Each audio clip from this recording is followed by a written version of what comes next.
semuanya, perkenalkan kami dari kelompok 1 akan membahas tentang salah satu permasalahan ketenagakerjaan di Indonesia. Sebelum itu, perkenalkan nama saya Nikita. Saya Evon. Saya Marvin. Saya Fandi. Nah, pada video ini kami akan membahas kasus melimpahnya jumlah ketenagakerjaan berdasarkan data dan yang terbaru serta dampak bagi perusahaan dan tenaga kerja. Nah, jadi sebelum itu aku tuh bakalan ngejelasin soal kayak ini tuh kan kasusnya tuh tentang meningkatnya tenaga kerja. Nah, ini tuh terjadi karena apa sih? Nah, ini tuh sebenarnya udah ada banyak lapangan pekerjaan yang disediakan oleh perusahaan dan juga pemerintah. Namun ternyata masalah tersebut masih saja belum dituntaskan karena banyaknya angkatan kerja yang dari lulusan SD, SMP, hingga SMA ataupun SMK yang masih saja tetap menganggur. Nah, bahkan mereka juga hanya menempuh pendidikan hanya sampai SMA ataupun SMK. Bahkan ada juga yang S1 tapi masih belum mendapatkan pekerjaan. Nah, di sini juga ada beberapa faktor, yaitu diantaranya seperti yang pertama, jumlah angkatan kerja yang tidak seimbang dengan kesempatan kerja yang diberikan.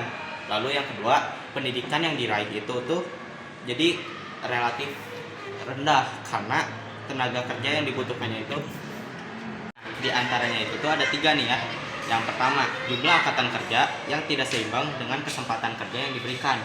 Lalu yang kedua tuh ada pendidikan yang diraih oleh tenaga kerja namun relatif rendah, kayak terakhir tuh jenjangnya adalah SMA atau SMK.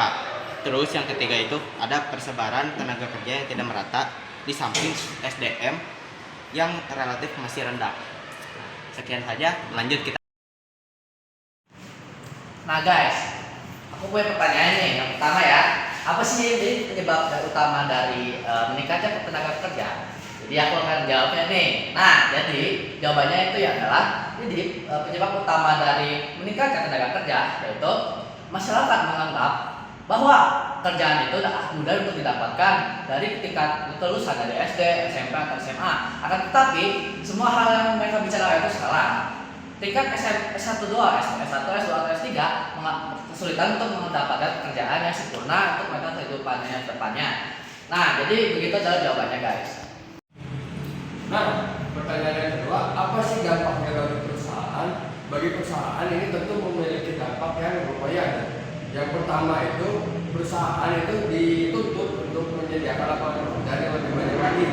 Selain itu juga, perusahaan perlu menerima atau harus bersedia menerima tenaga kerja yang latar pendidikannya itu beragam. Bisa jadi terakhir berpendidikan itu di SD, SMP maupun SMA, atau bahkan tanpa pengalaman kerja. Pertanyaan yang keempat, bagaimana cara mengatasi permasalahan tersebut? Beberapa solusi yang dapat dilakukan antara lain: yang pertama, pemerintah memperluas lapangan kerja dan investasi di berbagai sektor. Yang kedua, meningkatkan pelatihan kerja. Yang ketiga, menyesuaikan pendidikan dengan kebutuhan dunia kerja. Yang keempat, mendorong pertumbuhan wirausaha dan UMKM agar dapat menyerap tenaga kerja. Dan yang terakhir, memperkuat peran BLK dan program ketenagakerjaan dari Kementerian Ketenagakerjaan. Nah, sekian dari pembahasan kami. Mohon maaf bila ada salah kata ataupun salah informasi. Terima kasih.